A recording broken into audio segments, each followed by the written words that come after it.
চুলায় ভরে দেওয়া হবে, চুলায় ভরে দেওয়া হবে, চুলায় ভরে দেওয়া হবে। ও বাবা,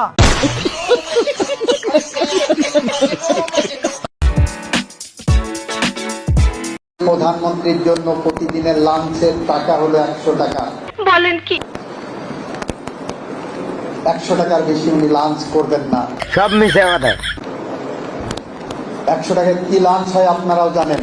अभी बता दे भाई, अभी बता दे। এগুলো ছোট ছোট পরিবর্তন।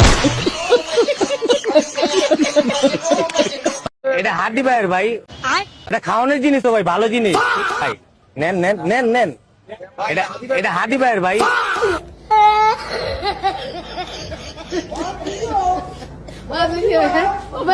কিছুক্ষণ আগে একজন খুব সুন্দর করে আমাকে বোঝাচ্ছিলেন, এরপরে তোমার আর আমি বিরক্ত করবো না, তুমি একবার রাজি হবো, ভালো লাগবে, আমি গ্যারান্টি দিচ্ছি তোমার ভালো লাগবে।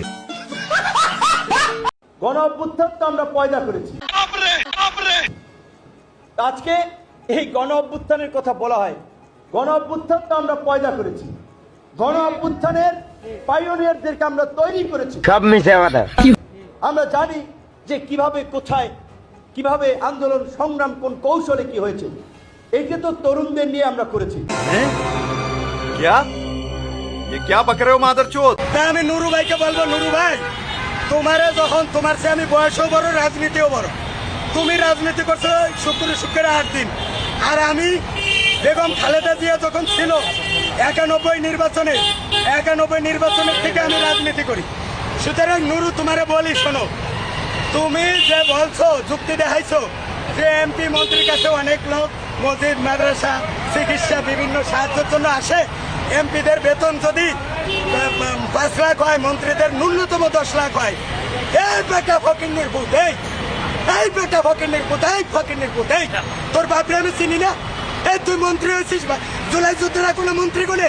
যে জুলাই যুদ্ধেরা শেখ হাসিনারে গোনে নাই, তারা কি এই যে টুকাই মন্ত্রী গোনে নাকি? এই টুকাই মন্ত্রী, তুই যদি 10 লাখ টাকা তুই যদি বেতন খাস, তাহলে জনগণ টাকা, তোর বেতনের টাকা দিবে কিনা? এই জনগণের থেকে তো দিতে হবে। নিঃসন্দেহে তুই ঠিক কথা বলেছিস।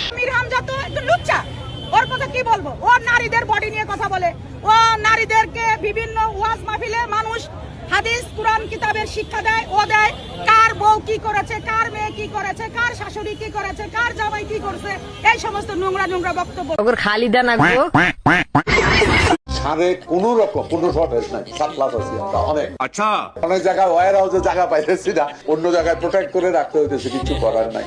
रुको जरा, सबर करो, बोला धक्का बुक्की नहीं करने का, आराम से लेने का। রাজশাহী অঞ্চলে দেখা দিয়েছে সার সংকট, লালমনিরহাটে দেখা দিয়েছে সারের সংকট, ঠাকুরগাঁওয়ের সার সংকটে বিপাকে পড়েছেন কৃষকেরা। সার সংকট, বাড়তি দাম ও কৃষি উপকরণের মূল্য বৃদ্ধিতে চলতি আমন মৌসুমে উৎপাদন খরচ বেড়ে যাওয়ায় লোকসানের মুখে কুষ্টিয়ার কৃষক।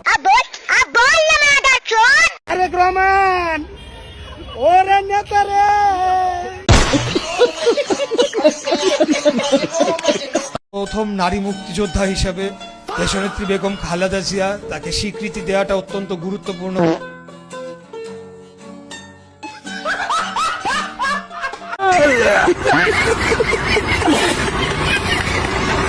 তারেক রহমান, ওরে নেতা রে, সুবহানাল্লাহি বিহামদি, সুবহানাল্লাহিল আযীম, সুবহানাকাল্লাহুম্মা ওয়া বিহামদিকা, আস্তাগফিরুকা ওয়া আতুবু ইলাইক। হে আল্লাহ, হে আল্লাহ, আল্লাহ রে, আমার এমনি একটু সাইড দেন, একটু সাইড দেন ভাই, পরে মোবাইল। আমরা বলবো, আম্মা জান হাসিনা, আপনার পায়ে পড়ে জীবন দিতে হবে না, আপনার জীবন আমরা রক্ষা করব। আমার মনে হয়েছে যে তার মধ্যে আমার মায়ের চেহারাটা আমি কিছুটা দেখতে পেয়েছি, এরকম একটা, যেটা বঙ্গবন্ধুর মধ্যে অনেকে বলে যেটা ছিল, তার পুরোটা মনে হয় যে আমাদের নেত্রী পেয়েছেন। আর সেজন্যই তিনি মানুষের মধ্যে এইভাবে একটা স্থান করে নিতে পেরেছেন। এবং আমাদের মমতাময়ী মা দেশ নেত্রী শেখ হাসিনাকে আমরা ধন্যবাদ জানাই। তিনি তরুণ সমাজের পাশে এসে দাঁড়িয়েছেন, তিনি আমাদের কথা শুনেছেন। কোন ধরনের ডেসপিকেবল মাদারচোদ আপনাদেরকে চালায় একবার চিন্তা করুন।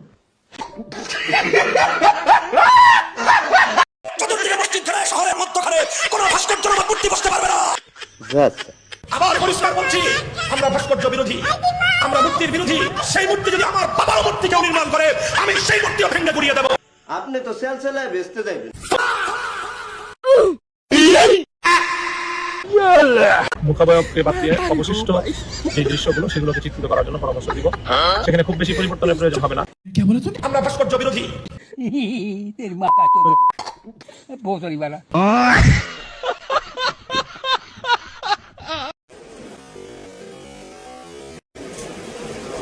নুরুল হক নুর সিঁড়ির কোণে দাঁড়ায় মিটমিটায় দেখছিল, এই শয়তান দেখছিল কিভাবে একজন বিপ্লবী তারেকের উপর হামলা হয়। আমাকে মারছিল আর মিটমিটায় হাসছিল এই শয়তানটা। এবার বাংলাদেশ বিমানে বিদ্যুৎ নাই, মানে বিএনপি আর বিদ্যুৎ জোকের আটার মতো, একে অন্যকে ছেড়েই যায়। রহমান ওরে নেতা রে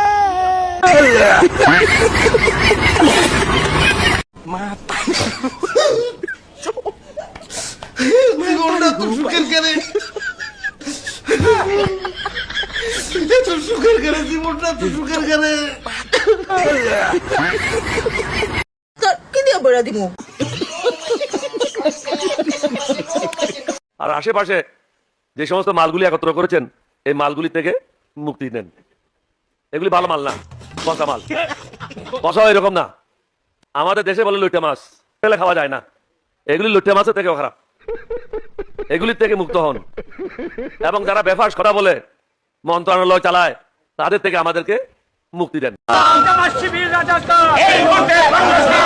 মূলত আজকে আপনারা কি দাবি নিয়ে বিক্ষোভ মিছিল করেছেন, আমাদেরকে একটু বিস্তারিত বলবেন।